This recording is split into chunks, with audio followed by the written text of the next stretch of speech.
Good morning. Welcome to your informative friend.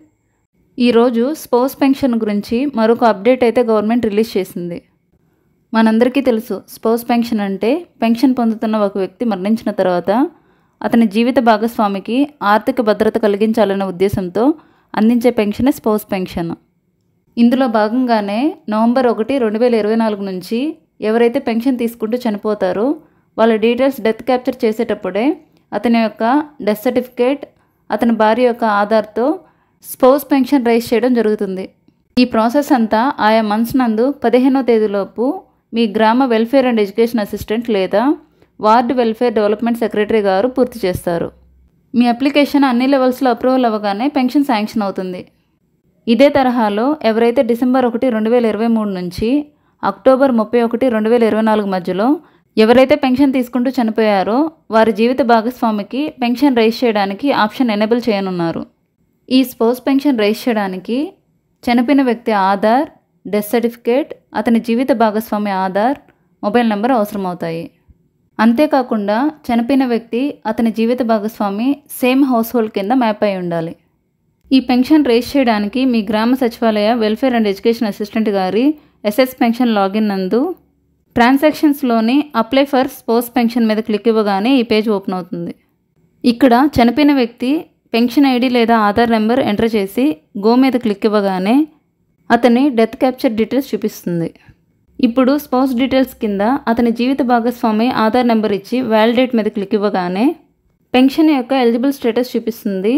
ఇప్పుడు చనిపోయిన వ్యక్తి యొక్క date of death, death registration number వంటి వివరాలు ఫిల్ చేసి డెత్ సర్టిఫికేట్ అప్లోడ్ చేసి సబ్మిట్ మీద క్లిక్ ఇవ్వగానే spouse pension request rise successfully అనే పాపప్తో మీ అప్లికేషన్ సబ్మిట్ చేయబడుతుంది. ఈ అప్లికేషన్ అప్రూవల్కి ఎంపీడీఓ గారు లేదా మున్సిపల్ కమిషనర్ గారి లాగిన్కి ఫార్వర్డ్ చేయబడుతుంది. ఎలిజిబుల్ పెన్షన్స్ శాంక్షన్ ప్రొసీడింగ్తో ప్రతి నెల 15వ తేదీలోపు మీ గ్రామ వెల్ఫేర్ అండ్ ఎడ్యుకేషన్ అసిస్టెంట్ గారి లాగిన్కి ఎనేబుల్ చేయబడతాయి. ఒకవేళ రిజెక్ట్ అయినట్లయితే సరైన వివరణతో ఎండోజ్మెంట్ జనరేట్ అవుతుంది. గత ప్రభుత్వంలో ఎలక్షన్ కోడ్ కంటే ముందు అప్లై చేసి ఇంకనూ శాంక్షన్ కాని పెన్షన్స్ ఎలక్షన్ కోడ్ నుంచి డిసెంబర్ 1, 2023 మధ్యకాలంలో అప్లై చేయవలసి ఉన్న విడో, డిజేబుల్, ఓఏపీ పెన్షన్ మరియు ఇతర పెన్షన్స్ గురించి ఇంకా ఎలాంటి అప్డేట్ రాలేదు. కాబట్టి డిసెంబర్ 1, 2023 నుంచి అక్టోబర్ 31, 2024 మధ్య రైజ్ చేయవలసిన స్పౌస్ పెన్షన్స్ లిస్ట్ ఆల్రెడీ మీ సచివాలయాలకి పంపబడ్డాయి. కాబట్టి అర్హత ఉన్న ప్రతి ఒక్కరూ మీ డాక్యుమెంట్స్తో మీ గ్రామ సచివాలయ వెల్ఫేర్ అండ్ ఎడ్యుకేషన్ అసిస్టెంట్ గారిని సంప్రదించగలరు. ఈ పర్టికులర్ టైం పీరియడ్లో ఎవరైనా పెన్షన్దారుడు చనిపోయినప్పటికీ లిస్టులో పేరు రాకపోతే వాళ్ళ డెత్ క్యాప్చర్ కన్ఫర్మేషన్ అయ్యిందో లేదో ఒకసారి చెక్ చేసుకోవాల్సి ఉంటుంది. పెన్షన్ తీసుకుంటూ చనిపోయిన వ్యక్తి యొక్క జెండర్ మేల్కి బదులు ఫిమేల్ అని ఉన్నట్లయితే అతని యొక్క సపోర్టింగ్ డాక్యుమెంట్స్తో డిఆర్డిఏ వారి ద్వారా సెర్ఫ్ వారికి లెటర్ సెండ్ చేయవలసి ఉంటుంది. పెన్షన్ తీసుకుంటున్న వ్యక్తి అతని వ్యక్తిగత కారణాల వల్ల తన నేటివ్ విలేజ్ నుంచి వేరొక సచివాలయంకి పెన్షన్ మార్చుకున్నాక అక్కడ చనిపోయినట్లయితే ఏ సచివాలయ పరిధిలో లాస్ట్ పెన్షన్ తీసుకుంటాడో అక్కడి నుంచే స్పౌస్ పెన్షన్ రైజ్ చేయవలసి ఉంటుంది. అంతేకాకుండా చనిపోయిన పెన్షన్దారుడు, అతని జీవిత భాగస్వామి వేరు హౌస్ హోల్డ్ మ్యాపింగ్లో ఉన్నచో వారికి స్పౌస్ పెన్షన్ రైజ్ చేయడానికి వీలు పడదు.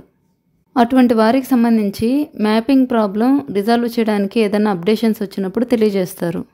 భర్తను కోల్పోయిన ప్రతి మహిళకి ఆర్థిక భద్రత చాలా ముఖ్యం. కాబట్టి మీ పరిధిలో అవసరం ఉన్న ప్రతి ఒక్కరికి ఈ ఇన్ఫర్మేషన్ షేర్ చేయండి. As a beginner me feedback చాలా అవసరం. వీడియో నచ్చితే లైక్ చేయండి. మీ వాల్యుబుల్ సజెషన్స్ని కామెంట్ బాక్స్లో తెలియచేయండి.